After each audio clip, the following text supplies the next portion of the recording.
good morning. Kaya ang kabuhayan. Nandito na po tayo sa Tarlac. Kararating lang natin, maulan po rito. Ayan po, nandito po tayo sa Jollibee. Ayan po, Jollibee Tarlac po. Galing tayong Cavite. Ayan. Maulan po rito.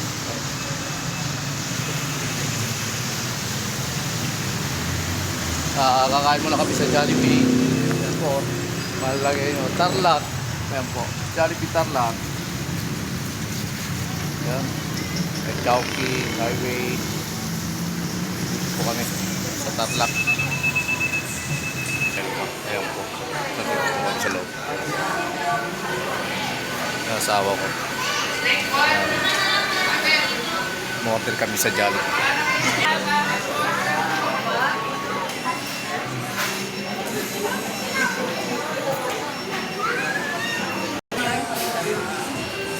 Sa Tuelva.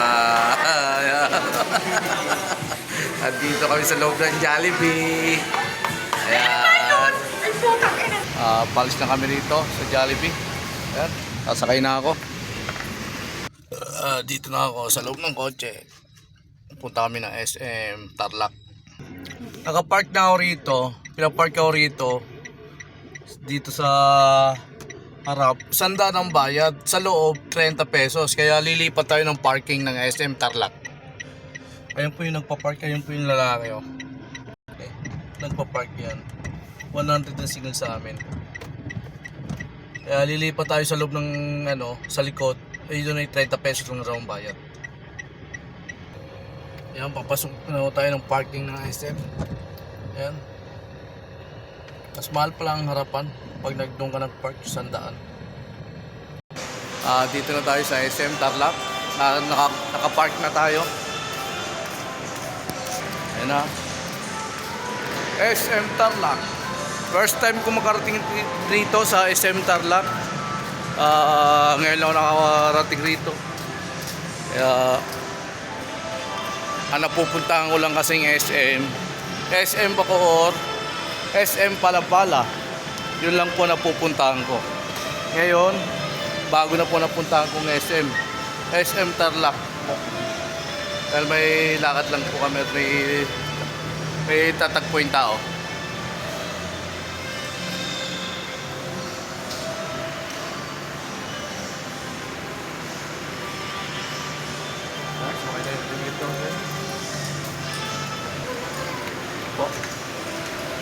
Nasa SM na po tayo. Entrance, SM Tarlac.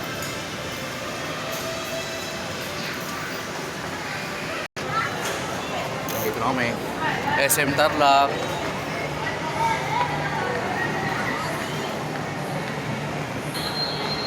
SM Appliances. SM Appliances Center, Tarlac. Surplus.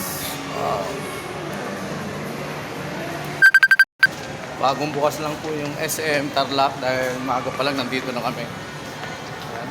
Pamasyal na tayo sa SM Tarlac. SM Palapala lang napupuntahan natin sa SM Bacoor.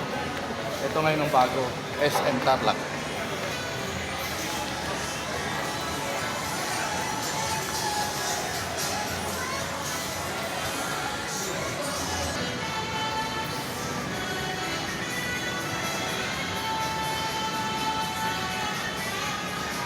Paalam, palayang kabayan. Dito tayo na SM.